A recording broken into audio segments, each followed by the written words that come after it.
They called her Grandma behind her back. Sometimes, when he was feeling particularly cruel, Dr. Preston Sterling would call her Dusty. It was a jab at her age, her quiet greying hair pulled back in a severe, unfashionable bun, and the way she moved with a deliberate, plotting pace that drove the younger residents insane. Dr. Sterling, chief surgical resident at Mercy General Hospital in Chicago, actually placed a $500 bet that Sarah Miller wouldn't last the month. He made the bet loudly, in the middle of the nurses' station on a Tuesday morning, his voice echoing off the polished linoleum floors. He stood there, tall and immaculate in his pristine white coat, a stethoscope draped around his neck like a piece of expensive jewelry, not a tool. His jawline could have been carved from granite by a master sculptor, and he had an ego to match.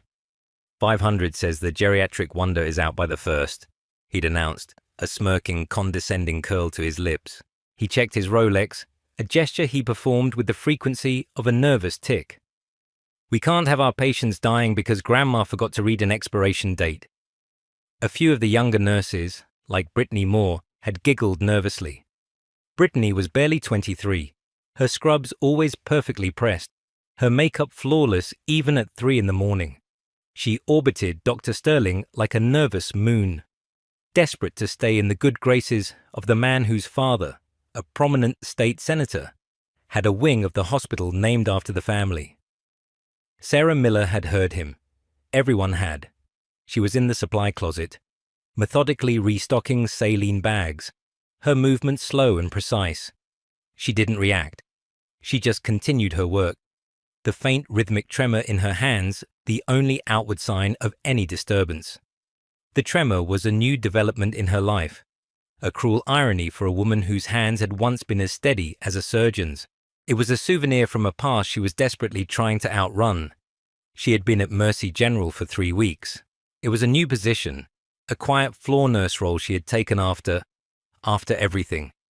She was in her late 40s but looked older, worn down by something more than just time. Her frame was small, barely 5'3", and the oversized scrub she wore seemed to swallow her whole, hiding a body that looked fragile but was coiled with a wiry, hidden strength. The most noticeable thing about her, other than the tremor, was her limp. She favored her right leg, and in the quiet of the late-night shifts, you could sometimes hear the faint, audible pop of her bad knee, a legacy of an old injury she never spoke about.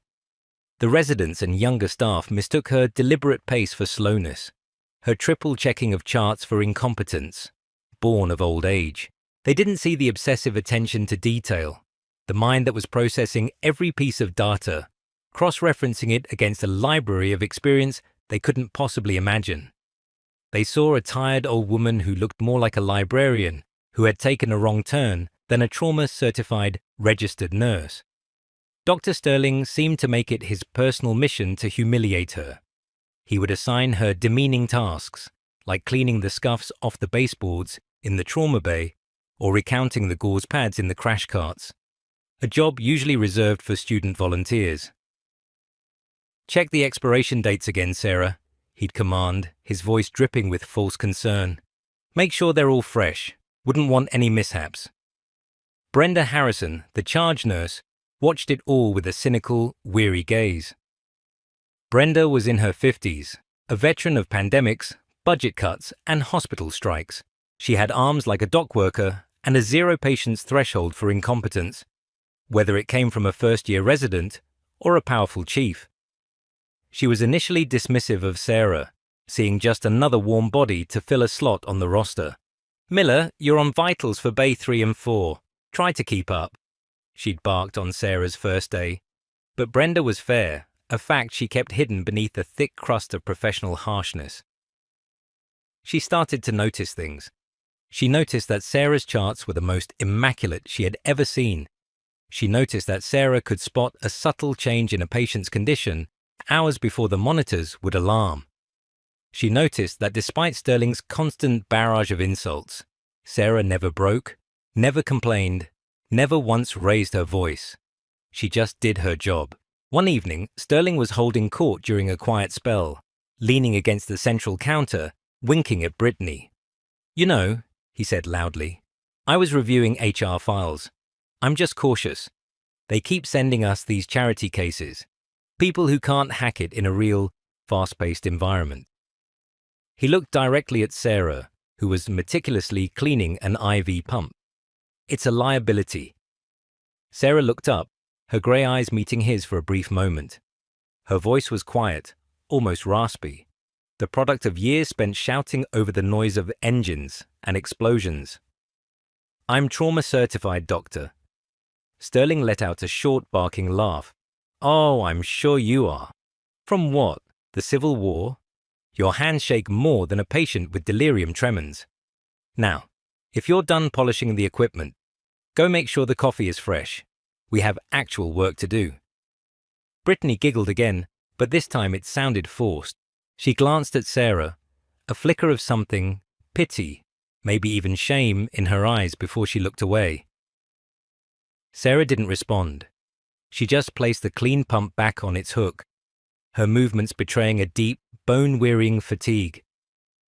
She walked towards the break room, her limp more pronounced than usual. She was just trying to get to her pension. That was the mantra she repeated to herself. 20 more years of this, of quiet service, of healing without violence. She was seeking peace after decades of war, trying to live a quiet, anonymous life where no one knew her real name, the name she had been given in the dust and chaos of places like Fallujah and Kandahar. She just wanted to be Sarah Miller, the quiet nurse. But Dr. Preston Sterling wouldn't let her be. He seemed to sense a strength in her that he couldn't comprehend, and it infuriated him. He saw her quiet dignity as a challenge to his authority. He was the son of a senator, a graduate of Harvard Medical School. He was the prince of this castle, and he would not tolerate a peasant who didn't bow. The injustice was a low, simmering heat in the emergency department. Most staff just kept their heads down, not wanting to become Sterling's next target. Big Mike Cogan, one of the older security guards, a mountain of a man who was ex-college football, always made a point to say hello to Sarah. "How you holding up, Sarah?" he'd ask in his rumbling bass, sharing a thermos of coffee with her on the late shifts. He remembered everyone's name, everyone's birthday. He saw the way Sterling treated her, and his face would tighten with a disapproval he couldn't voice. "Don't let him get to you," he'd mutter. "Man's got a title, but he ain't got a soul." Sarah would just offer a small, tired smile. "I'm fine, Mike. Just doing my job." Her motivation was simple. Protect her pension to survive financially, and maybe, just maybe, escape the nightmares of combat that still haunted her sleep. This quiet, mundane hospital was supposed to be her sanctuary, her escape from a world of screaming and blood. Instead, it had become a different kind of battlefield, one of ego and humiliation, and she was losing. If you're already hooked by this story of justice, go ahead and hit that like button right now. It really helps us share more stories of everyday heroes who refuse to back down. Now, back to Sarah Miller's story. Because what happened next changed everything. The night it all shattered began like any other Friday. The air in the trauma unit was thick with the smell of antiseptic, stale coffee, and the low-level hum of fear. A cold, miserable October drizzle was falling over Chicago, plastering dead leaves to the streets and making the ambulance sirens sound mournful and distant. It was 10:15 p.m. The usual Friday night parade of drunks, minor car accidents, and domestic disputes had been surprisingly light. The unit was in a lull. Dr. Sterling was preening, telling a story to a rapt audience of residents about a tricky appendectomy he'd performed, embellishing the details to make himself sound like a surgical god. Sarah was in trauma bay too, checking the vitals on a patient with a broken leg. She moved with her usual unhurried grace, her hands, despite their tremor, expertly adjusting the patient's blanket. Her bad knee throbbed in time with the rhythmic beep of the cardiac monitor. She was just a tired old nurse who didn't know her place. That's what they thought. That's what she was starting to believe herself. Then the alarm didn't just ring, it screamed.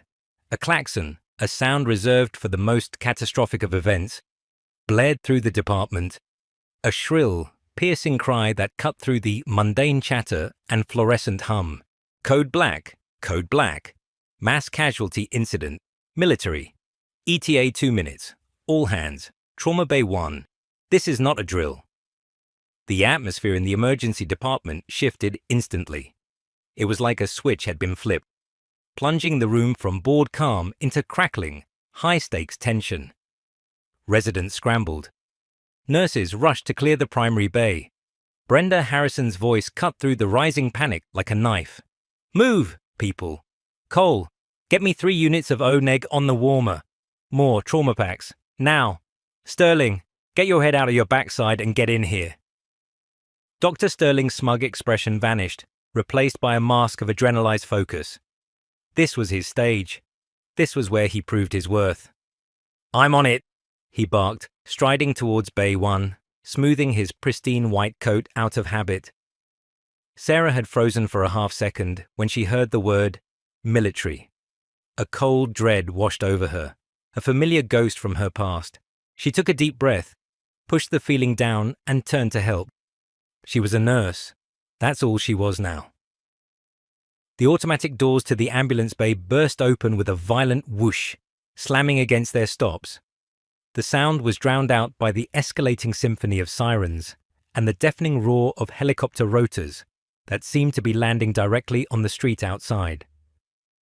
The glass of the waiting room windows rattled, and the ground itself seemed to vibrate with a low, menacing thrum. 2 paramedics burst in, flanking a gurney that was being pushed at a dead run. They were screaming vitals. Male, late 30s, multiple GSWs to the chest and abdomen. BP is 80/40 and dropping. Pulse ready at 130. He's been losing pressure for the last 10 minutes.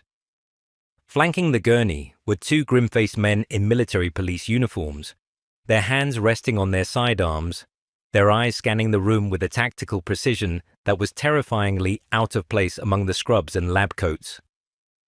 The man on the gurney was a giant, his body a canvas of raw, sculpted muscle, barely contained by the shredded remains of tactical gear. Blood soaked through the field dressings on his chest and neck. Even unconscious, he radiated an aura of immense power. "Get him in Bay 1, Sterling commanded, his voice a sharp crack of authority. "I need a chest tube tray, central line kit, and 10 milligrams of morphine. Let's move, people." The team descended on the patient like a well-oiled machine. They cut away the rest of his gear, revealing the extent of the damage. There was a nasty-looking shrapnel wound to the side of his neck, bleeding profusely. Sterling immediately focused on it. "Pressure on that neck wound," he ordered a young resident, Dr. David Cole. "That's our priority. We stop that bleed, we stabilize him. Get me suction." He was working from the textbook, from the most visually dramatic injury.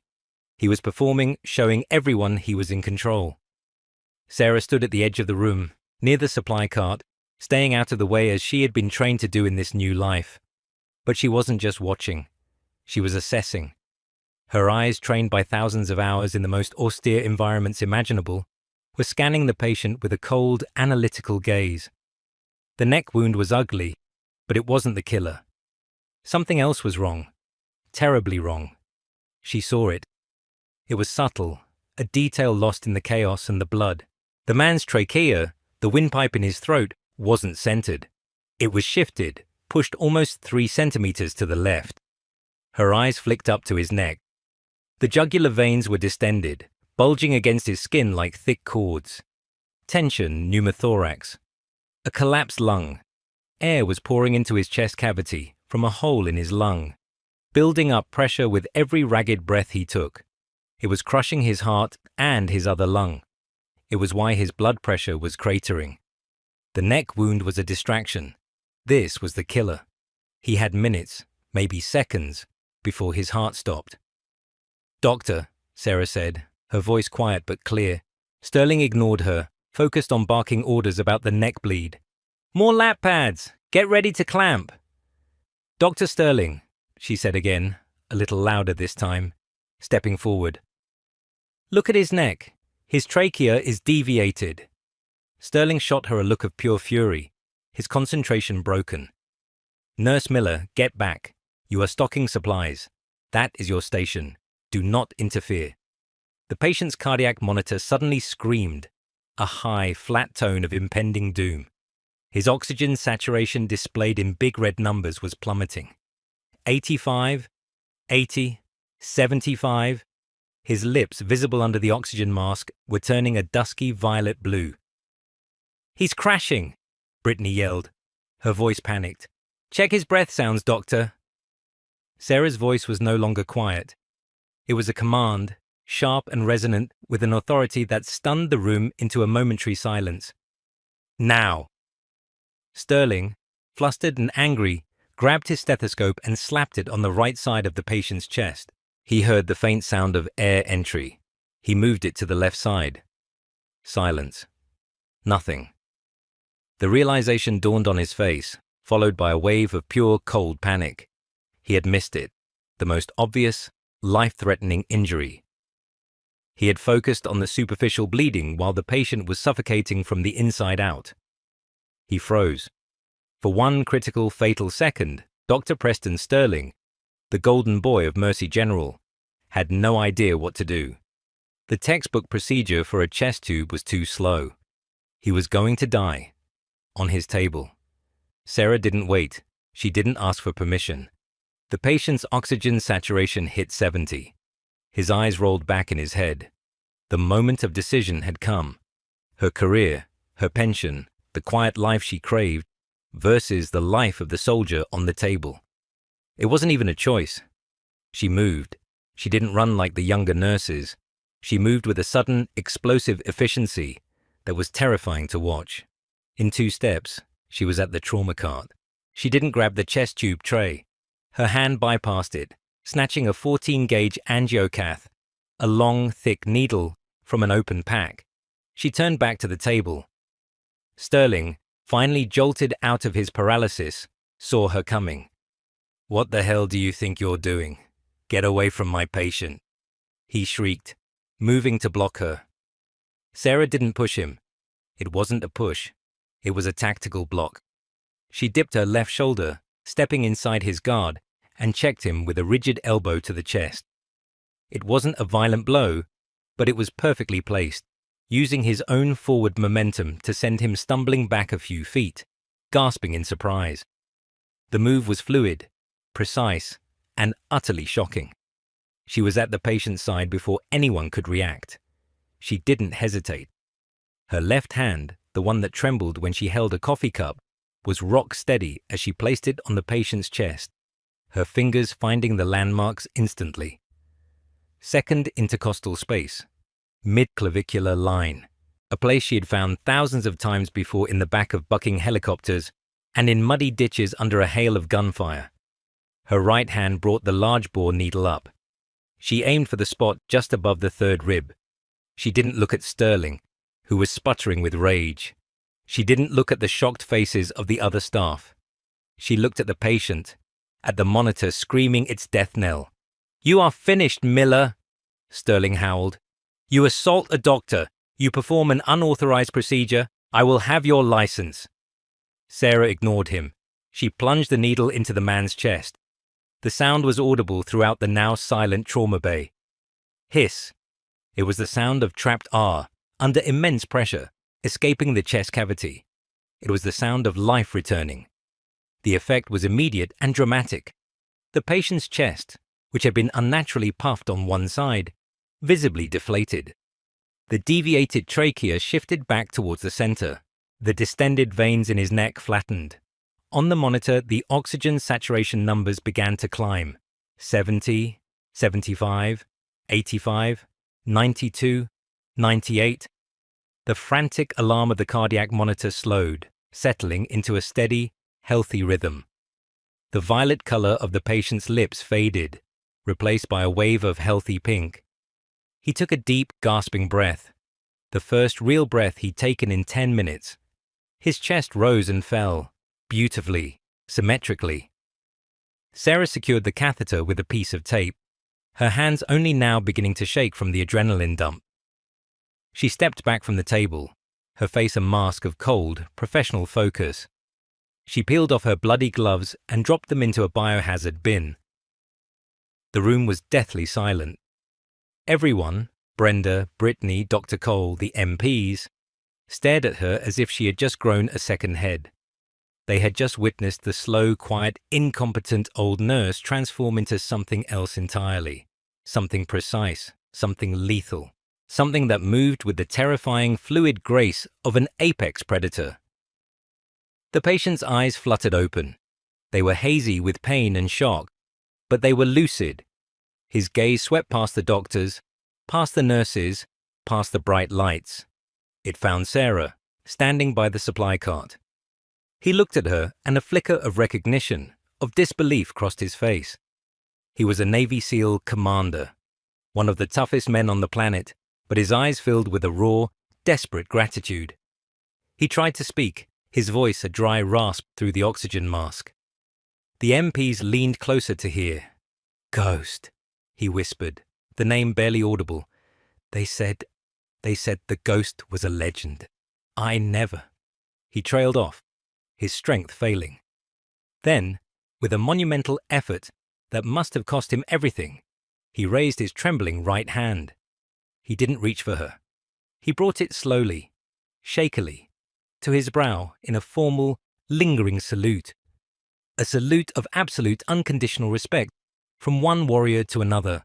Brenda Harrison's jaw was on the floor. Brittany Moore had both hands over her mouth, her eyes wide with shock and awe. Dr. Cole just backed away from the table slowly, a medical student who had just realized he knew nothing at all. Dr. Preston Sterling stared, his face a kaleidoscope of confusion, fury, and dawning horror. "What?" he stammered, looking from the saluting SEAL to the quiet nurse. "What the hell just happened?" Incredible, right? If you want to see more stories where the underdog becomes the hero, subscribe to this channel right now and ring that notification bell. Also, comment below with your best guess about what happens to Dr. Sterling. Because trust me, his downfall is going to be spectacular. Let's continue. The salute hung in the air for a moment, an invisible, sacred thing in the sterile, chaotic room. Then the commander's arm fell, his energy spent. He was stable. He was alive, and he had just unmasked a ghost. Dr. Sterling's shock curdled back into rage. Humiliation, hot and acidic, flooded his system. He had been shown up, publicly, in his kingdom, by the old woman he had mocked and belittled for weeks. He couldn't process the salute, the name Ghost. It didn't fit his reality, so he ignored it and focused on the one thing he could control, the protocol she had shattered. "She assaulted me," he shrieked, his voice cracking, pointing a trembling finger at Sarah. "She performed a procedure she is not qualified for. She could have killed him. Security, get her out of here. I want her arrested." Big Mike Cogan, who had been standing near the entrance, drawn by the code black, looked at Sterling, then at Sarah, then at the saluting soldier. His face was a thundercloud of conflict. He took a half step forward, then stopped. He worked for the hospital. He had to follow the doctor's orders. Sarah didn't say a word. She simply looked at Sterling, her grey eyes flat and empty of emotion. "He's stable," she said, her voice raspy. "Do your job, doctor. Put in the chest tube." She turned and walked away from the bed, leaning against a cart as a wave of dizziness washed over her. Her knees felt weak. The bad one was screaming in protest. The spell was broken. Brenda Harrison snapped into action. "Cole, you heard her. Let's get that chest tube in, Stat. Moore, get his labs to the Stat runner. Let's move." She was taking her cues from Sarah now, not Sterling. The power dynamic in the room had been irrevocably altered. 2 hours later, after the SEAL commander had been stabilized and moved to the surgical ICU, Sarah was summoned to an administrative conference room on the top floor. The room was cold, dominated by a massive mahogany table and plush leather chairs that smelled of money and power. The fluorescent lights were cold and unforgiving. On one side of the table sat Dr. Preston Sterling, now in a clean suit, his hair perfectly coiffed. He had a small, artfully placed bandage on his chest where Sarah's elbow had connected, a prop for his performance as the victim. Beside him was Harold Henderson, the hospital administrator, a man in his 50s who sweated easily and whose primary concern was always liability. A grim-faced woman from Human Resources sat with a file open before her. Sarah sat alone on the other side. Sarah Miller, the HR director, began, her voice devoid of any warmth. "We are here to discuss the events of this evening. Dr. Sterling has filed a report stating that you physically assaulted him and performed an unauthorized life-threatening medical procedure on a patient under his care." Sterling leaned forward. She was unstable, unhinged. "I was trying to manage a critical bleed when she attacked me from behind. I have a bruise on my sternum. She then took a needle and stabbed the patient in the chest. It was sheer luck she didn't puncture his heart. I had to intervene to fix her mistake and save his life." It was a breathtaking, audacious lie. Harold Henderson wiped his forehead with a silk handkerchief, avoiding Sarah's eyes. "Sarah, your actions constituted gross misconduct and insubordination. You violated the chain of command. You put this hospital at enormous legal risk. That patient is a high-ranking military officer. The political fallout—" He trailed off, shaking his head. Sarah sat there, looking at her hands, which were now trembling uncontrollably in her lap.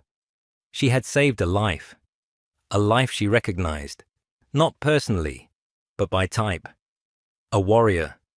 She had done the one thing she was better at than anyone else in that hospital, probably in the entire state, and for that, she was being terminated. "The patient is stable, isn't he?" she asked, her voice quiet. "Thanks to my swift intervention, yes," Sterling snapped. Sarah looked up, meeting his eyes. There was no anger in her gaze, only a profound, bottomless weariness. "When you check on him," she asked, "will you tell him you saved him?" The question hung in the air, a sliver of ice. Henderson cleared his throat, eager to end this. "Effective immediately, your employment at Mercy General is terminated. You will be escorted from the premises. We are considering pressing charges for assault, and a full report will be made to the State Nursing Board. We will be seeking the permanent revocation of your license." Sarah just nodded slowly. "Fine." She stood up without begging, without arguing. Her dignity was the only thing she had left. "If saving a life costs my career, I'll pay that price." Big Mike was waiting outside the conference room. His face was etched with misery. "I'm sorry, Sarah," he mumbled as he walked beside her down the long, sterile corridor. "This isn't right." "Watch that blood pressure, Mike," she said softly, patting his arm, "and cut back on the coffee." He led her to her locker. She pulled out her few belongings: a cracked coffee mug that said "World's Okayest Nurse," a worn pair of trauma shears, a dying succulent plant someone had given her, and a small framed photo of her late husband in his army dress uniform. She placed them all in a small cardboard box. 2 decades of saving lives, reduced to a box that wouldn't even fill the passenger seat of a car. As Mike escorted her to the main entrance, none of the other nurses would meet her eyes. They knew what had really happened, and they knew that if they spoke up, they would be next. The automatic doors slid shut behind her, with a final, indifferent whoosh. The cold Chicago drizzle had turned into a torrential, freezing downpour. The storm had finally broken.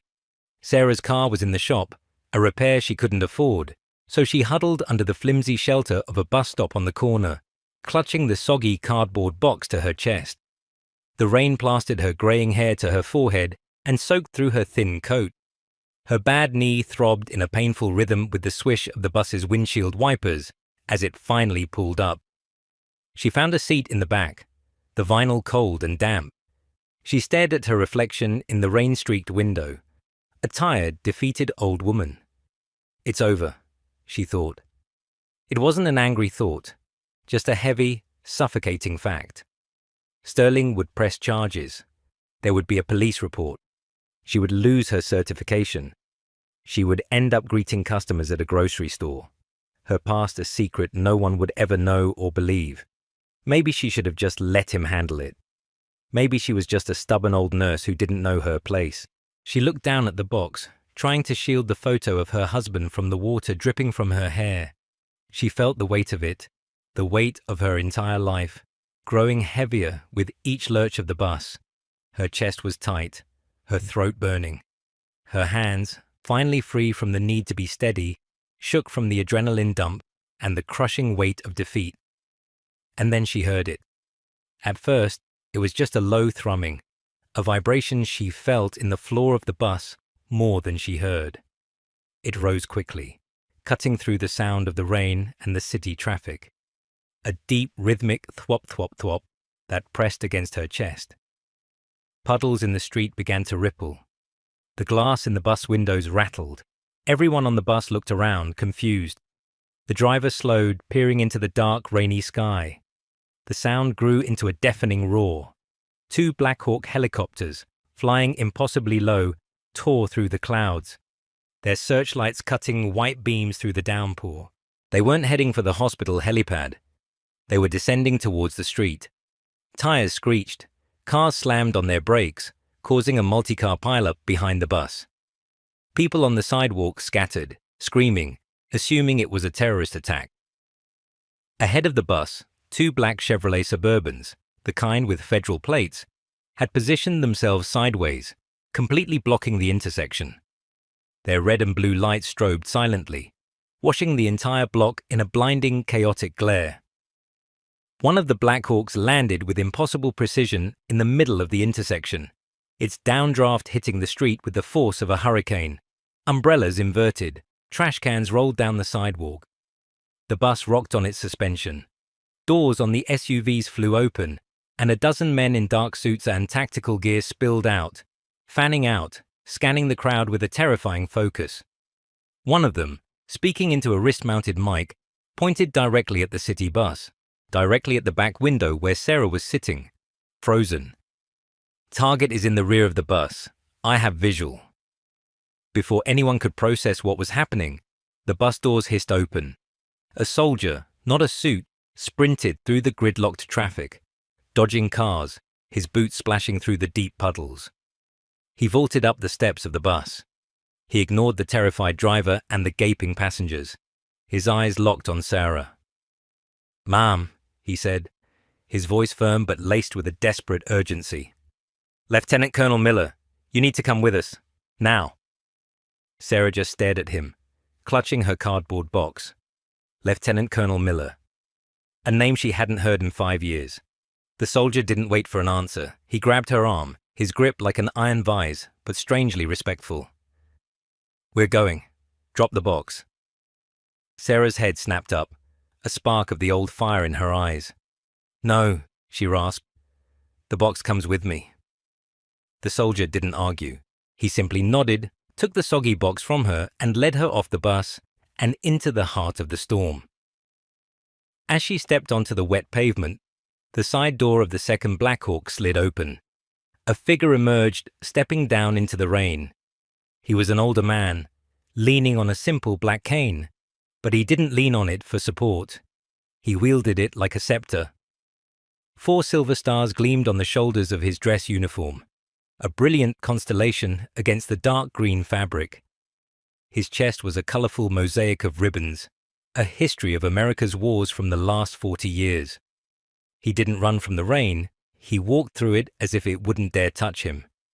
It was General Thomas Vance, the chairman of the Joint Chiefs of Staff.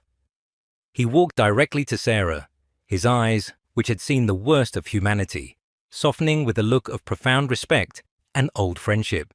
"You're a hard woman to track down, Ghost," he said, his voice a low rumble that carried easily over the roar of the rotors. "You look like hell." Sarah managed a weak, trembling smile. "You too, Tom." "They told me you were fired," the general said, his jaw tightening. "That ends now. We have a problem, Sarah, a big one. And you're the only one who can fix it. Get in the helicopter." Back at Mercy General, Dr. Preston Sterling was standing in the main lobby, bathed in the bright, hot lights of television cameras. News crews had materialized within minutes of the military's arrival. He was in his element, spinning the story, transforming his catastrophic failure into a tale of heroism. It was a tense situation, he was saying to a reporter from a national news network, his voice smooth and confident. The patient was deteriorating rapidly. The nurse, while well-intentioned, became panicked and unstable. She interfered, and I had to physically restrain her before performing the life-saving decompression myself. It was a textbook procedure, but under extreme duress. He was painting Sarah as a mentally unstable hysteric, and himself as the calm, heroic surgeon who saved the day. He was mid-lie when the automatic doors slid open. The lobby fell silent. The reporters turned. General Thomas Vance walked in, flanked by two stone-faced MPs. Behind him, looking small and drenched, but with an unmistakable steel in her spine, was Sarah Miller, still clutching her cardboard box. The soldier who had retrieved her from the bus walked beside her, holding an umbrella over her head. Sterling's confident smile faltered. His face drained of color. He looked from the four-star general to the fired nurse and back again. "General," he stammered. I am Dr. Preston Sterling, chief resident. Your man is stable, in the ICU. I saved his life." General Vance didn't even look at him. His eyes were fixed on Harold Henderson, the administrator, who had rushed into the lobby and now looked like he was about to have a heart attack. "I was watching your press conference on the ride over, Dr. Sterling," the general said, his voice dangerously calm. "Time to correct the record." He turned to the cameras, his presence filling the entire lobby, commanding the attention of every single person. "My name is General Thomas Vance. The man you have in your ICU is Commander Jacob Deacon Thorne, a decorated Navy SEAL and a national hero. You just told the nation that this woman," he said, gesturing to Sarah, "was fired for instability." He took a step forward, his cane tapping once on the polished floor. Clack. The sound echoed like a gunshot. "You lied." From an inside pocket of his uniform, an aide produced a classified Department of Defense black folder. The general opened it. He didn't read from it. He knew the contents by heart. "Do you know who Sarah Miller is?" he asked the silent room. "I do." He looked directly into the lens of the main camera, speaking to the entire country. "This is retired Lieutenant Colonel Sarah Ghost Miller of the United States Army Medical Corps. She served 3 tours in Iraq and 4 in Afghanistan. For 6 years, she was the lead trauma specialist attached to the Joint Special Operations Command. She has been awarded the Silver Star for gallantry, the Bronze Star with valor, and 2 Purple Hearts. A collective gasp went through the room. Brittany Moore, standing in the back, felt tears welling in her eyes. Brenda Harrison just stared, her tough facade completely gone, replaced by pure, unadulterated awe. "She is legendary in the special operations community as the Ghost," the general continued, his voice ringing with authority, "because she could walk through fire to get to a wounded soldier, patch them up under impossible conditions, and be gone before the dust settled. We called her that because she brought men back from the dead." He paused, letting the weight of his words sink in. Then he turned his icy gaze back to Sterling. "You commented on her shaky hands. Those hands have a slight tremor because of nerve damage she sustained while manually holding pressure on a soldier's severed femoral artery for 6 consecutive hours in the back of a crashing Black Hawk in the Hindu Kush. She refused evacuation until the soldier was stable. He lived. He has 3 children now." He took another step. "You mocked her slow movement, her limp. That's from a shattered knee she got from a mortar blast in Kandahar, an injury she sustained while using her own body to shield a wounded ranger from shrapnel. That ranger is now a congressman." The general's aide stepped forward and held up a tablet. On the screen, playing in a continuous loop, was the security camera footage from Trauma Bay 1. It showed everything, clear as day. Sterling focusing on the neck, Sarah's warning, Sterling's panicked freeze, Sarah's explosive, precise intervention, the hiss of air, and the patient's immediate stabilization. It also clearly showed Sterling's lie about her attacking him. It was a clear, controlled, defensive block. "I've reviewed the security footage and the patient's telemetry data," the general said, his voice dropping to a lethal whisper. A first-year combat medic in a muddy ditch would have spotted that tension pneumothorax. When this woman, this hero, attempted to save Commander Thorne's life, you not only tried to stop her, you assaulted her. Sterling stood there, his carefully constructed world shattering around him. The veneer of the arrogant prince had cracked completely, revealing the terrified, incompetent child beneath. He was sweating profusely, his expensive suit suddenly looking cheap and ill-fitting. His face was the color of ash. My father, Senator Sterling," he stammered, his last desperate defense. The general's smile was a terrifying thing to behold. It held no humor, only cold, final judgment. "I had a very interesting phone call with your father about 30 minutes ago. I believe he was explaining to the Secretary of Defense why his family's donations to this hospital should not be frozen pending a federal investigation into your billing practices and a decade's worth of malpractice cover-ups we seem to have stumbled upon. Your family's name is no longer an asset, Doctor. It is a liability." General Vance turned to the pale, trembling Harold Henderson. "Mr. Henderson, this woman saved a national asset's life in your facility. Your chief resident nearly killed him through gross incompetence and then lied about it to the nation on live television. You then fired her. You have exactly 10 seconds to fix this before I shut this hospital down with federal marshals and have your entire board of directors subpoenaed for criminal negligence." Henderson didn't need 10 seconds. He practically lunged forward, pulling a pre-written letter from his jacket pocket. A termination letter, no doubt intended for someone else. "Dr. Sterling," he squeaked, his voice high and reedy. "Effective immediately. Your privileges at Mercy General are suspended. The board has voted to terminate your contract pending the outcome of the federal investigation." He threw Sterling under the bus with such speed and force, it was almost impressive. Then, Henderson turned to Sarah, his face a mask of desperate, fawning apology. "Colonel Miller, Sarah, on behalf of the entire hospital, I am so sorry. A terrible mistake has been made. We would be honored. We will create any position you want. Director of Nursing Operations, Chief of Trauma Training Protocols. Name your terms. Anything." Sarah looked at him, then at the broken man who had been Dr. Sterling. She didn't say anything. She didn't have to.